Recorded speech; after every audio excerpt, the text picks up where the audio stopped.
Hello, welcome to Saltgrass, and today we are live in the studio again with Zoe Scoglio, and this is the last of our 4 episodes together where we have been sharing stories that Zoe has collected from around town about people who are finding ways for community to gather, care, share, support each other in all sorts of different ways. And we've explored quite a few of them over the last few weeks with Zoe.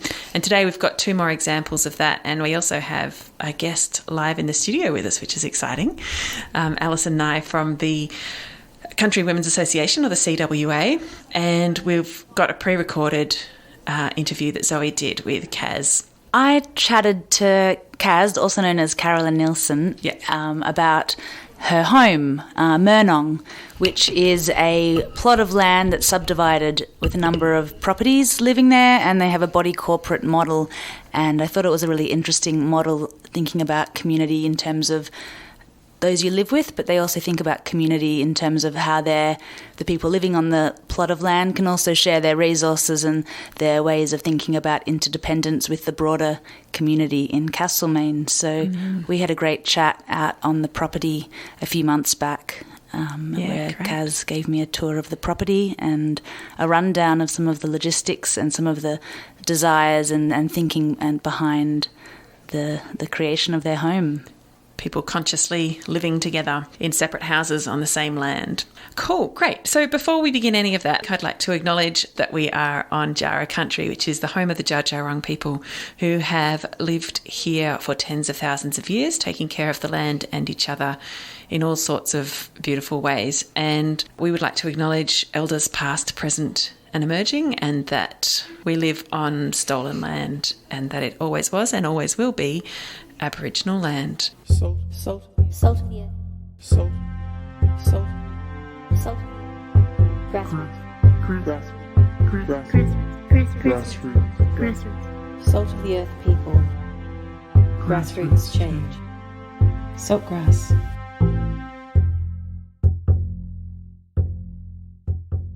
Listen to all episodes of Saltgrass on your podcast app or at saltgrasspodcast.com. You are listening to Saltgrass, and today, Zoe, as the last of our Castlemaine Commons themed episodes, we've got Kaz, or Carolyn Neilson, from Murnong, and that's our first set of interviews. So let's talk a bit about that. You just explained that the idea behind this chat was that to look at how people who choose to live intentionally on the land and with each other can share a property, and how I'm assuming in the interview you look at sometimes how that's difficult and how that works. So yeah, I won't give too much away because it's all embedded within the audio file, but having Allison here as well is exciting from the Country Women's Association, because both of the people, I chatted to Allison as well during lockdowns, but the phone line was a terrible connection, so unfortunately those interviews didn't get recorded well enough, but it's great to have her here in person today in the studio. And I'm interested later on, after hearing this recording, to talk about some of the different forms of organising, grassroots organising that go on, and the hard work behind that in terms of how do you deal with the interpersonal relationships, but also different levels of governance that can make things happen and be able to lobby and be able to make changes in line with one's values and the needs on the ground. And all of this, just to recap for anyone who's joining in and hasn't listened to the previous sessions together, I mean, all of this questioning around collective care and community organising locally was very much in response to the pandemic and thinking about crisis and increasing precarity that's going on in the world environmentally and socially and economically, and the understanding that we need each other and the different forms of community that exist locally to be able to learn from each other and build upon what's already existing. Yeah.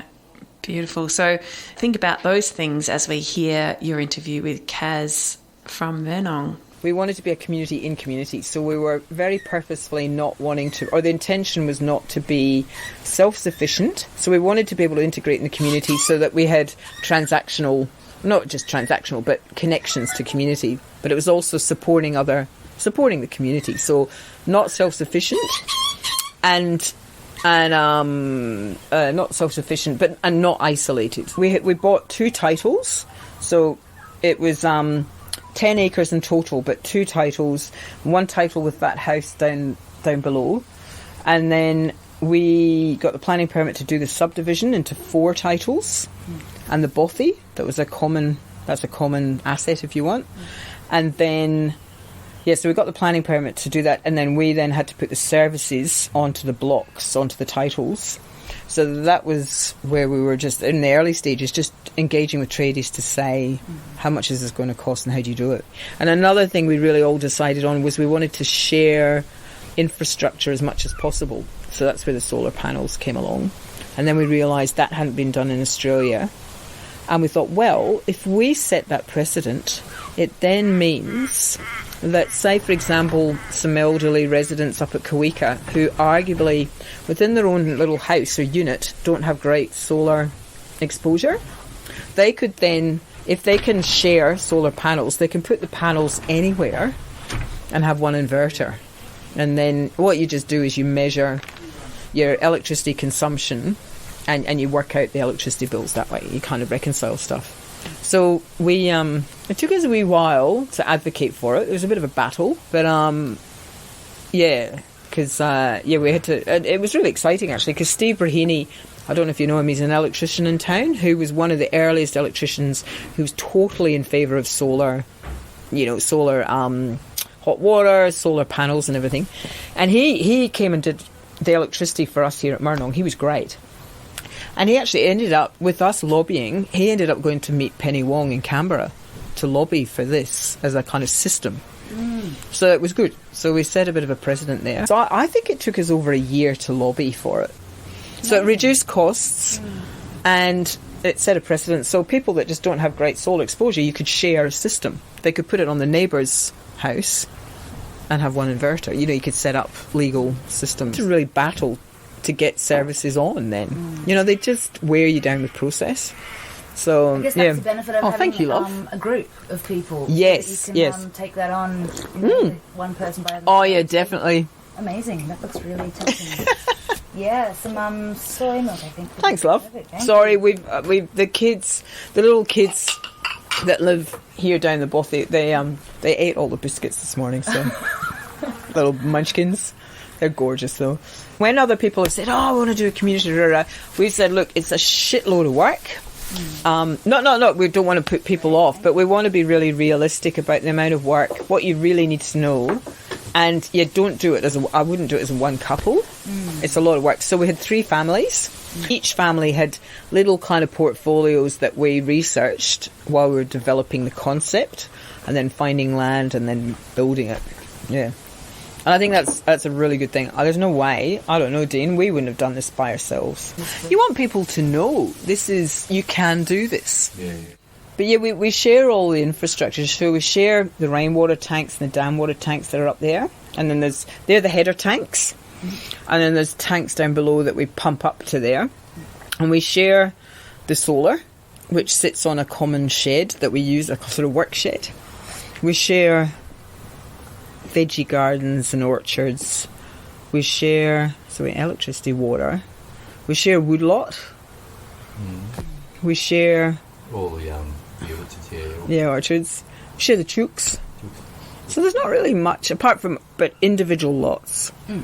So we're not like a cooperative. Well, one of my little portfolios at the beginning was researching all the different legal structures of the different intentional communities in Australia and even further. But and finding out why they went with particular structures, and then the group eventually decided on this body corporate one because they felt, like you're saying, it was a sort of what they felt was a reasonable balance between the challenges of sharing stuff but not an added challenge of sharing a common purse and having an individual lot where you could get in and out pretty quickly. Like Healesville and other communities where it's a cooperative, people sometimes can't leave for a while because it's all around a common decision-making process, which can get quite, understandably, quite fraught maybe, or, because there's it's a consensus decision around who comes in instead of them, and it gets really. Whereas this is just you just sell on the open market. Yeah. So what we've got with a body corporate, when you get your subdivision and you sign on, if you want, like as a body corporate in the subdivision law or act, you've got to have rules. But it's like your compendium or whatever that guide how you live and guide how you live in that legal structure. And there are standard rules, but most of the time the community, and they're kind of fairly standard rules, but most communities want their own special rules, that you call them. So we've got a compendium. We call it the Old Testament now because it's pretty outdated. But rules around how you live together. And most of it's guidelines. They said, look, keep the rules to an absolute minimum and have more guidelines and have a really strong, robust consensus decision-making process and a really robust conflict resolution process. Conversation. Rather than saying you cannot do this and you can't do that and having this huge rule book, you're kind of empowering people to have good, honest conversations about how do we do this. The compendium, those special rules sit with the title, if you want, in the subdivision. So there's that conscious thing that when you sign off on the title, you're actually saying, I abide by these rules and guidelines. Yeah. So our process is, if somebody wants to sell, they come to the body corporate first and say, hey, we're going to sell, and we get the rest of the body corporate get first option. If there's any families that are interested, they're meant to meet us, come to, say, a working bee, come to meetings, so they begin to sort of understand whatever culture we think we're about or the philosophy of the place. There you go. That was Carolyn Neilson having a chat with Zoe as you walked around Murnong. And I love those incidental moments where, like, she's commenting on the kids having eaten all the biscuits and the problems of collective living. Yeah. And I think any committee of management ever who's had a biscuit tin have had moments of who ate all the biscuits? Where are all the biscuits? I thought that was really interesting in terms of what she was reflecting on, how in-depth they went in terms of thinking about what the best structure was to facilitate them to live as peacefully as possible. Because I think that often people come together with the best of intentions, but unless you have some rules in place or guidelines, really make it conscious what everyone's expectations are of sharing that space, you can come to a lot of grief because we don't even know what we're expecting until we're in the thick of it and go, but didn't you want to do that too? And then you realise you didn't. Yeah, having the exit strategy sort of embedded within that, but also that thing of learning from, mistakes and things that have worked previously. In other places. There's so many lessons to be learnt and gathered to help those processes along. Yeah. So we have Allison here from the CWA, or the Country Women's Association, and I am sure that an organisation that has survived over a century in Australia has had some very robust discussions about governance and how to go forward and how to conduct yourselves. Maybe let's start with a little bit of history about the CWA, Alison. Can you tell us how it all started and why maybe it was formed? I can't tell you so much about the overseas, but I can tell you that the local one in Castlemaine started as a main need during the war for the women to have a purpose to help each other, and for those who don't have the men around them to be able to get the proper support and work together with others, with community, and especially those having babies, because it was a hard yard being on your own with a baby in those days. And so is that World War One? Yeah, probably it came in a little bit into World War Two. Yeah. Between the two, there was a period. And also to do with the land. And the Great Depression. People with the land, all of those things linked together. Yeah. And so it started here, and one of the Lavini ladies was one of the ones. From the original ladies. From the Buddha homestead. Which is a famous historical homestead here in Castlemaine. Yeah. So she was one of the early founders. Great. But you were saying earlier off air that perhaps the concept had started in Canada even. I think it originally started in Canada before the turn of the century. Yeah. There was obviously needs over there, and then went across to Britain, as far as I know, and Britain, Scotland, UK, I should say, and then it made its way out to Australia. Very interesting. I think it's such... I hadn't really realised... I think coming to Castlemaine, having grown up in the city... I came here about 10 years ago, and there's, the idea is that it's all about scones and jam and cream and maybe some knitting. Well, it is. But underlying that is a really solid foundation of support for community, isn't it? Yes, and they work together to lobby governments for changes for women. It's mainly there for women and children. Women and their children, and predominantly it would have been a lot more on the land because they had less people helping them, so they More used isolated. to get together, much more isolated and in difficulty, tiny towns and that sort of thing. Yeah. So our purpose here would have probably been quite different to Britain's and the Canada's originally. Sure. Yeah. And so when you say the land, you mean in helping look after their property and the sort of needs? And how to survive and how to work with each other to go forward and survive. Yeah. Yeah, that really stood out when we chatted and you talked about that and just the difference of a regional context where there is such a distance. Yeah, well, you could imagine people it was all horse and cart and walking and a bike.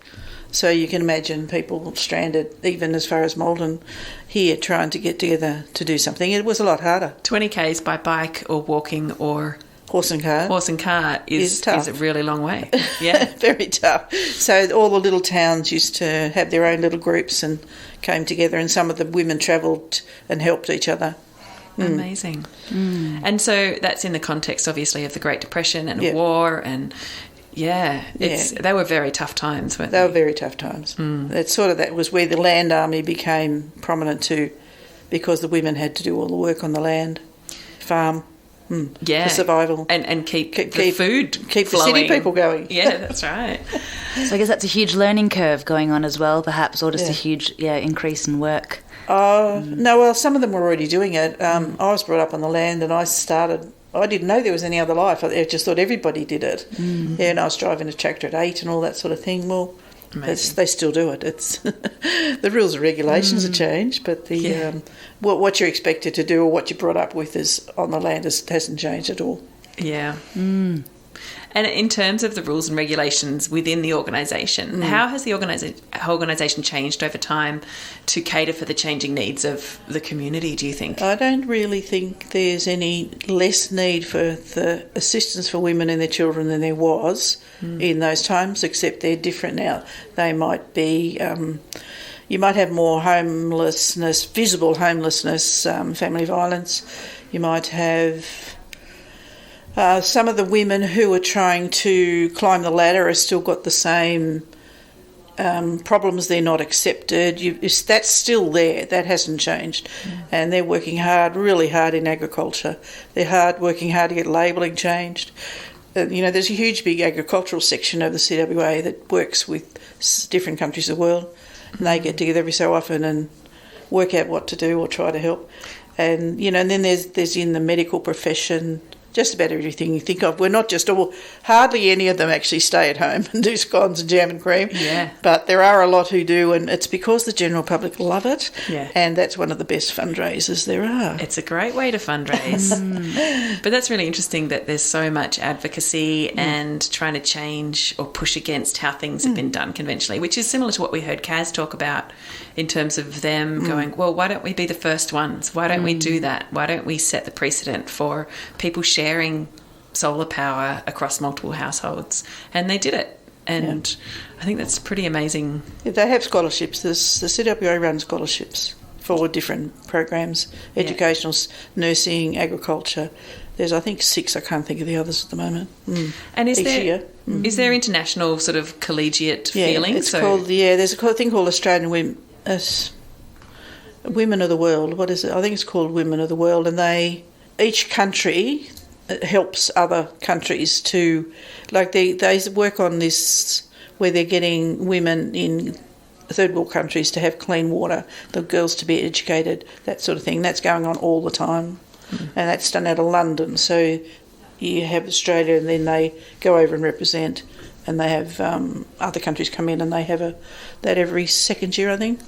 like a big conference and They a do. gathering. Yeah, but they communicate all the time. I bet they eat more than just scones and jam and cream. Yeah, it's massive. That's some of them don't even get jam and cream in their interval. Yeah, I think it's really interesting to hear how diverse the activities at the CWA is.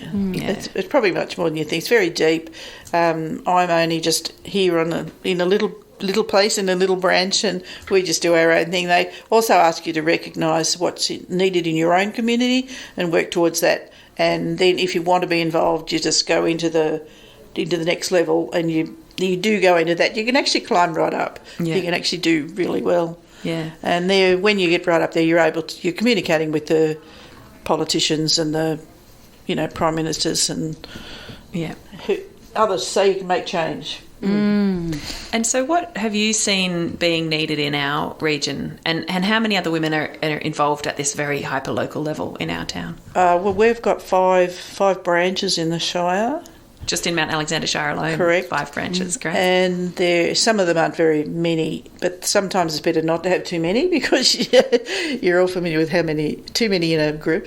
So over the COVID, it'd be the isolation and the lack of communication, and people who feeling desperate, like what to do, how to get over this, I'm not going to be able to make it, that sort of thing, was very prominent. And then when we had the property, being able to have somewhere to live became really prominent as well. So the housing crisis, the housing crisis and the family violence numbers went up as well. So Through the pandemic, so that was what I was witnessing in our region.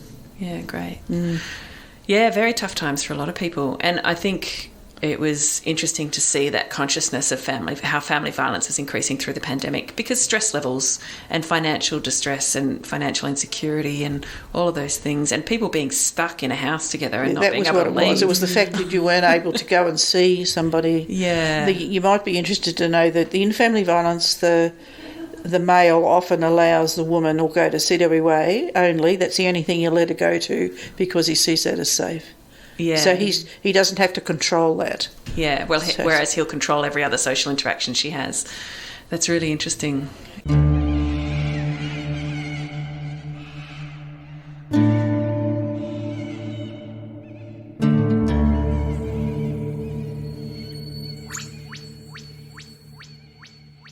I'm in the studio with Zoe Scoglio and Allison Nye from the CWA.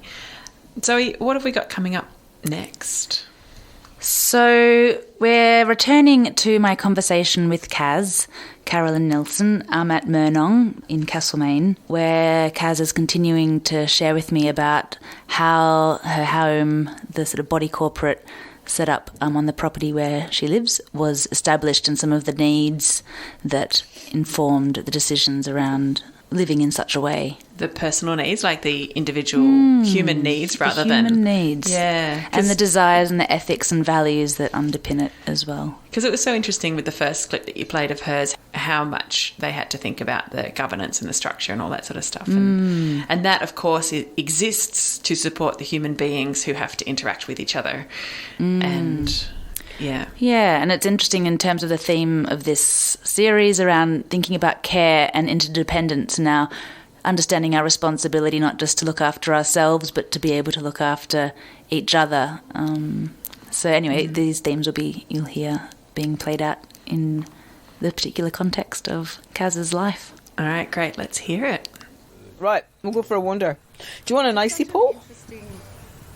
Oh, I'm good. Yeah? You sure? Thanks. Do you want beer? I'm good. The tea, the taste of the tea is still... Yeah. Okay, all right. No, very nice cup of tea. Thanks for that. That's all right. I'll let you handle this thing. So back in 2001, there was 3 families really keen on building some sort of community. So we did a bit of research. We started looking for land around here in Castlemaine. We had, I think, some really good, big conversations about fears, concerns, needs, passions. How do we do this? We really went with that idea of not too many rules, but lots of guidelines. So we really took on that, or felt, that seemed a good idea to us, that if we build capacity as a group of people and build healthy enough relationships, you shouldn't need lots of rules. We'll be able to figure it out. So the need was creating, nurturing, I don't know, whatever, a community, and however we define community is an interesting one. Affordable housing, and the need to raise our children in a more collective way. But I don't think we had an intention that was literally as intentional as it was more. Yes, we're recognising we're on common land, so the kids will inevitably kind of be raised by all of us in a way. But it wasn't like we have the same rules for all the kids or anything like that. But yes, I think the needs were affordable housing, definitely, because we realised, I mean, that was a long time ago, but even then prices were rising around housing and land. And a collective way of living together in reducing your footprint. So it was a sort of, looking after country kind of thing. When we got the titles and were ready to invite people on board, I reckon we had about 20 families interested. And generally, the women, they're all hetero couples. The women were really keen and the men not so keen. Generally, I mean, I'm generalising heaps here, but I was just fascinated at the gendered kind of perspective. The men didn't like the clustered housing situation. They would have been more interested if it had been further apart. They really wanted their space when we were sharing so much infrastructure, whereas the women really liked that. Because none of us had biological family in the Shire. Interesting. So, and I think that was part of it. It was, how do we do this, creating family or it's a different type of family. You know, I'm always interested in Castlemaine where people just, but with an intention to do something similar, pull down fences amongst houses. And so they're, I'm intrigued by that, and I wonder, they're in the definition of community, where, some people say community is actually where you're relating to people you wouldn't necessarily choose to relate to. That's real community. Where there's neighbourhoods in town that they just pull the fences down and just done stuff together, and you think, I think that's awesome. I think during the pandemic, we decided to meet once a week, I think, just to check in. It was more, I think we just called it a check-in, just to see how people were going and what we could do to support each other, but also support the broader community. That was Carolyn Neilson, or Kaz, talking about her experience of setting up and running Murnong, which is a group of houses. And I thought that was really interesting, and it really echoes some of the points that we've been talking about with Allison here, especially about, I really appreciated that point she made about the women's desire to gather closer together and support each other in the raising of the families and the whatever other needs they might have, and how that wasn't necessarily reflected amongst the men in the group. I just thought that was fascinating. Yeah, it is interesting to notice the different gendered sort of stereotypes and norms, but also that thing of raising children, like traditionally being the women's domain, and how much that requires a village. A village has a lot more care that is needed, and time and energy, and a village, exactly. Yeah. So these sort of like basic needs, I think, also really determining ways in which people build relationships and friendships or extended family to be able to feel supported and support each other.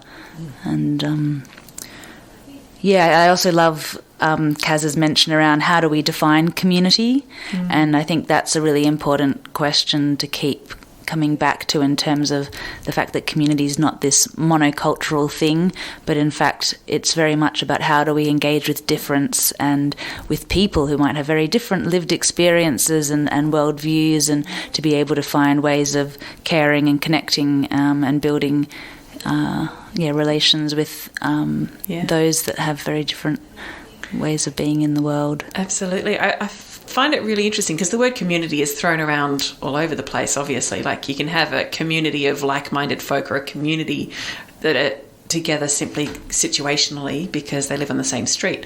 But when I lived in Melbourne, for example, all of my communities were very similar age, very similar interests. And we would all go to, I was in the art scene, so we'd all go to exhibitions together and go out to parties together. And while I was in my 20s, that was my community. I didn't have to interact with my 80-year-old neighbour 3 houses down, or, I wasn't involved in local council. I wasn't involved in all sorts of levels. And when I moved out to Castlemaine, I really noticed that the community was naturally, in a small town, much more diverse, and people with similar interests were all age ranges. You wouldn't just be with your 20-something mates who had the same interest. You'd be with people of all age ranges who had that same interest. And in lots of ways, that diversity feels so much healthier in a lot of ways. But what she was saying was sometimes that's when you are relating to someone you wouldn't normally interact with. And I found that a really interesting point too. And I think that maybe that's a good link back to the Country Women's Association. Alison, what would be your reflection on what makes community? Yeah, respect for each other, respect for what they are. They're, never mind how old or young they are, or whether they're upright or not. You just have to work out how to deal with that. And some of them want privacy, just make sure you do that, but keep an eye. So you just try and build on what you have and then enlarge on that, and after a while some of that changes and becomes closer to you as well. Yeah, so in other words, don't just look after your neighbours, look after just a bit further down, and just keep half an eye on what's going on a bit further, because it will affect you some way. So you may as well, embrace it and do what you can. But you don't have to, go and put your nose in there all the time or interfere or make too many scones. You just, you can sit back from that and think, okay, well, how can we help? Or should we ring up, or should we just, get their mail for them, or what should we do to help the older or the disabled? Yeah, and make sure they get out and meet people and stop this social isolation that is here quite apparently, actually. I was wondering as well, in terms of dealing with difference, how does the CWA in its governance structure, or I can imagine it's different for every group as well because there's so much diversity in that front, but how the group, or from your experience, have managed difference, and also in terms of there being younger generations coming on board and the difference in sort of perspectives or experiences of people of different generations. It's very welcoming, and they do sometimes have a project each year, and some of the projects are, let's work with kindergartens this year, and there's other projects that might be teenagers. There's they have a medical thing they look after, so they learn about that, and so if you want to enlarge on that, or any branch wants to enlarge on that, they're welcome to. But it's more becoming aware, making people aware, and then is there something we can do to make that better? And I guess society is ever changing, and I'm sure the Country Women's Association has had to change with it in terms of accepting different people. And this is not a question I ran by you before we came on air, but has the Country Women's Association had to grapple with, there's ever emerging ideas about what womanhood is, and the trans community are becoming more apparent and vocal and representing. Has the Country Women's Association had to think about defining what a woman is? And they do all the time. I'm sure they do every day. Yeah. And in they've had to deal with a lot of it, and in amongst them are some of those people, so they've got to learn how to work with those people and to take that forward, and to accept their needs, and what can we do to make it better for everybody else. Yeah, so they'll be dealing with it every day. Yeah, it's interesting, isn't it? Because it's really fundamentally your core values are how do we make sure people... Women and children. Women and children are taken care of, and it's... As long as you stick to those core values, I think you can come through. It doesn't matter what you like. It doesn't matter whether you got 3 years or It's just, if you need help, you need help. That's it. What can we do? Yeah. And so, can any woman approach the CWA and say hi? Any female. Well, actually, we can actually have men come to meetings and events. We're not a closed door, but they can't vote. Under the Incorporation Act, how it's set up, it's women only are members only, so members get certain rights, and the men. But I've often been to events where the men are there as well. They're there for other reasons, like heavy lifting, driving someone home, and minding the children, whatever needs to be done. So we embrace people. We love people. Yeah. It's not, but often the women's interests are a little bit different to some of the men, so they usually sit out the car in the side in the car, go for a drive, while the women do their, talk about their other things they're doing this week, this month. Yeah, I noticed, I'm just curious, I had a question, but I'm also curious what the differences are. Like, what do the women like to talk about? Different branches have different things. Like one area might just do theatre. There's a lot of people who do theatre. Some people do books. They do a lot of book club. Some will do agriculture.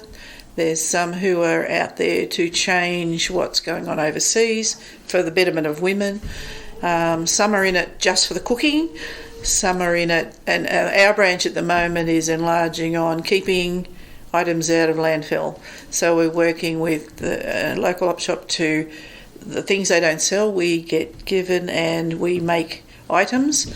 And we just got a grant from the Shire, yes, thank you, for a U-Boot sewing machine, so we can do some more sewing for that. And what we're trying to do with that is if we can send some to the Indigenous community, because they've got nothing, we've got things we're throwing in the tip, they've got nothing, they've got rags. So we're just looking for, if there's anybody knows anyone who goes to regularly to Alice Springs, we've got things we can send them.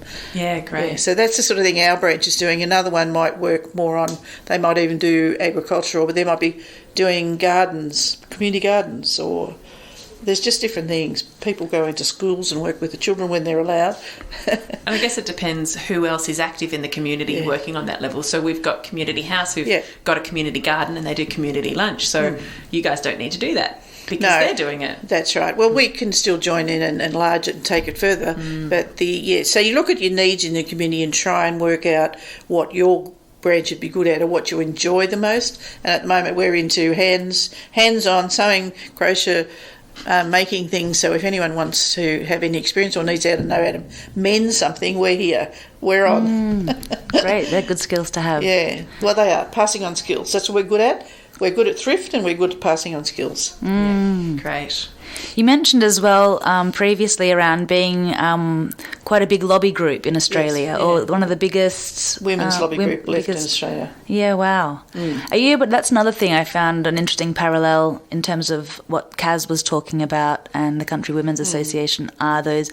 What are those governance structures? How does it work in terms of lobbying government or for different policies? And you start at your branch level, you go to your group level, and then you go through to the main conference and put resolutions up, similar to a lot of groups do that same format, and from there then they get representation to the parliamentarians and put what they voted for, what we've asked for.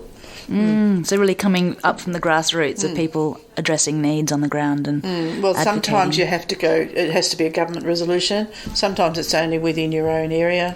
Just depends on what your needs are, what you're trying to change, what you're trying to get better. Yeah. What are some examples of things that the Country Women's Association have successfully advocated for? Seatbelts in cars, helmets for bikes.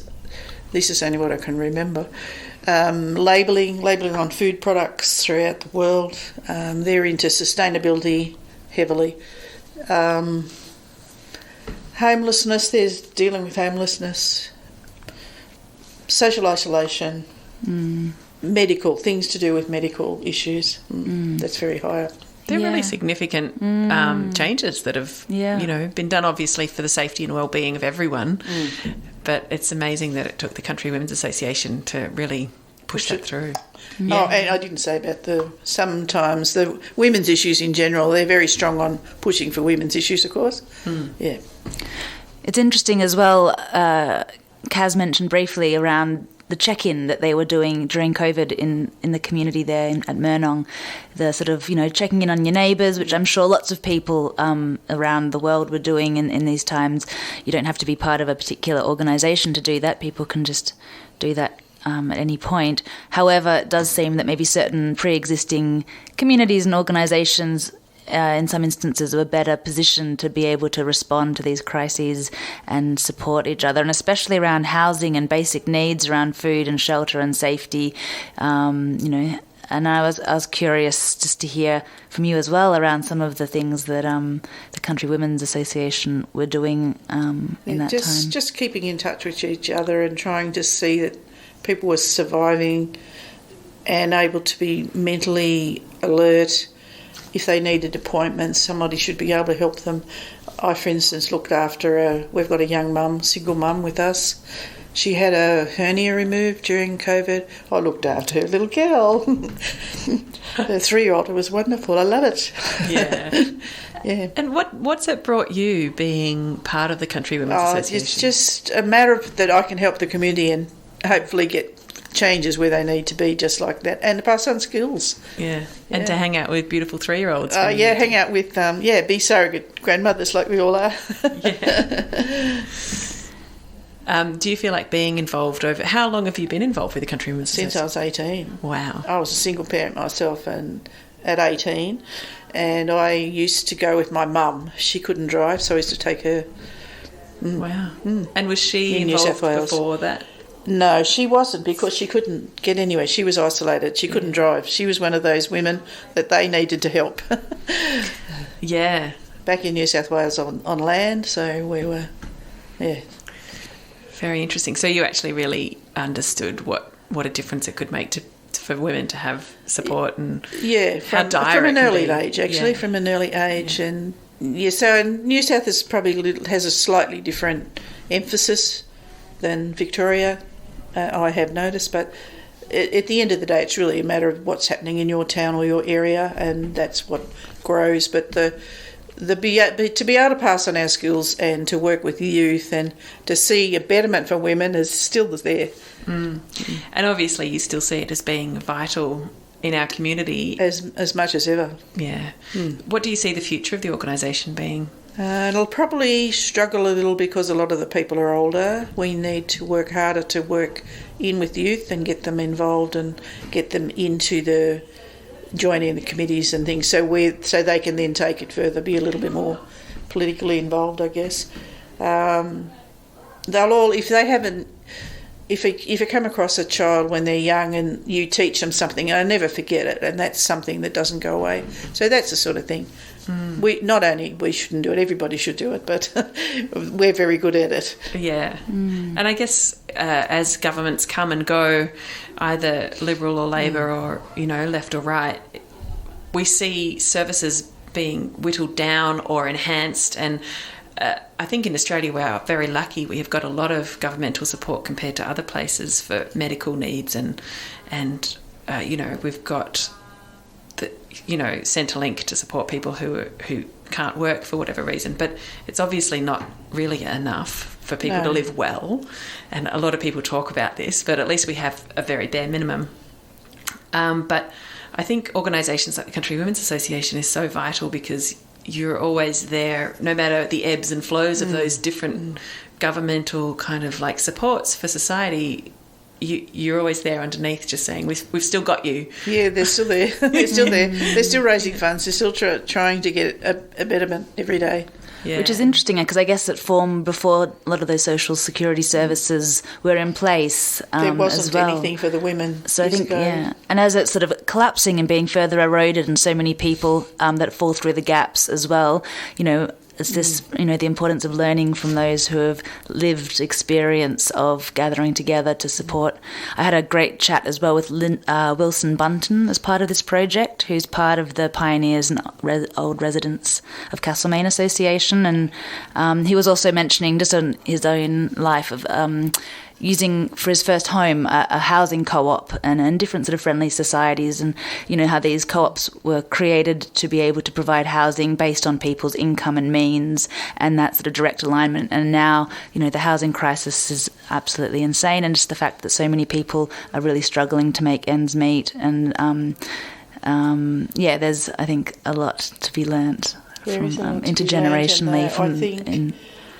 There's a whole different ball game now than when. I mean, I slept in my car. I know what it's like to be homeless.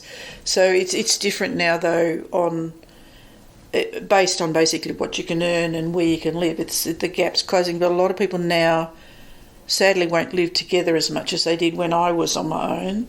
I just had to put up with living in one room in one small flat, sharing, to be able to take myself up to the next level. But that we've somehow or other that's been broken down, and so share housing. Any format. If people did a lot more of that here, we would have half the problem we would have here. Which is why I guess Kaz's example is so great as well. Like learning about models that exist of like we need to live together and find ways to live together to be able to make things possible. But we're going apart from that. I'm not quite sure what that is in this area. There's a lot of single households where a single person's in a household. Yeah, I guess a lot of it coming down to legislation as well, and zoning, and how the regulations are also playing out. Yeah, and culturally people just have expectations, I guess. We are running out of time, I'm really aware, but I did want to point out that there are housing groups that are looking at how people can share land and things like that. So Anitra Neilson, I know, is involved with that. It's there are definitely people talking about those things, but how much it's possible is another, or how much people are really prepared to share. And I think that's where having good governance really makes or breaks people's ability to share spaces like that. Anyway, I think we need to wrap up. We're coming up to 5 o'clock, and thanks so much, Allison. Yeah, thanks so much for coming in. That's okay. And thanks, Kaz, for chatting to Zoe on another day. Thanks, Kaz, and thanks, Allie, for having me on Saltgrass and Castlemaine Commons as part of this. It's been a real treat to share stories with you and chat. Salt of the earth. Salt. Grassroots. Salt of the earth people. Grassroots change. Saltgrass.